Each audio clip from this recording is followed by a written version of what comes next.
আজকে কাঁকড়া মাছের কষা রান্না হবে। এই যে সুন্দরবনের থেকে কাঁকড়া নিয়ে এসেছে, এই কাঁকড়া কেটে কষা রান্না করব। এই যে কাঁকড়ার এই যে মোটা ঠ্যাংটা, এটা এইভাবে আমরা ভেঙে নেব।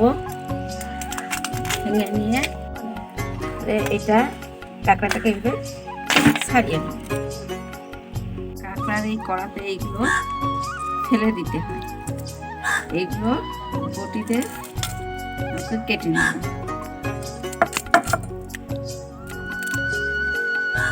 এইভাবে পরিষ্কার করে নিতে হবে। আর এইগুলো থাকলে এগুলো পেটে গেলে পেটে ব্যথা করে। এই যে কাঁকড়া দিয়ে ভালো করে পরিষ্কার করে নিয়েছি।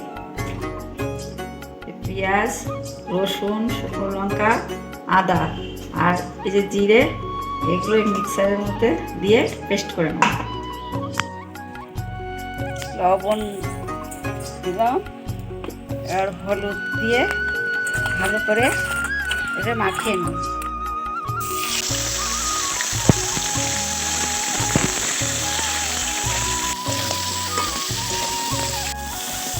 হ্যাঁ, মাছটা এবার ভাজা হয়ে গেছে, এবার তুলে নেব।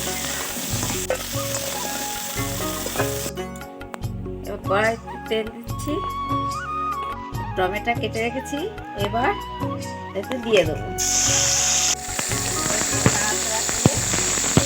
যখন ভাজা হয়ে যাবে, এবার টমেটো ভাজা হয়ে গেছে, এবার মশলা করা এই মশলাটা এবার দিয়ে দেবো।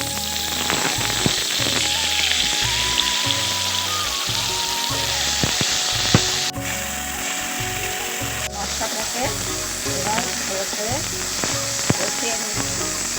মশলাটা ভাজা হয়ে গেছে, মশলা গায়ে থেকে রেখেছে, তেল ছেড়ে দিয়েছে।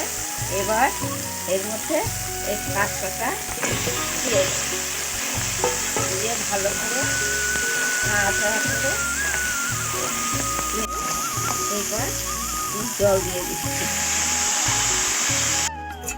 জল দিয়েছি, এবার এটা ফুটতে থাকো 5 মিনিট।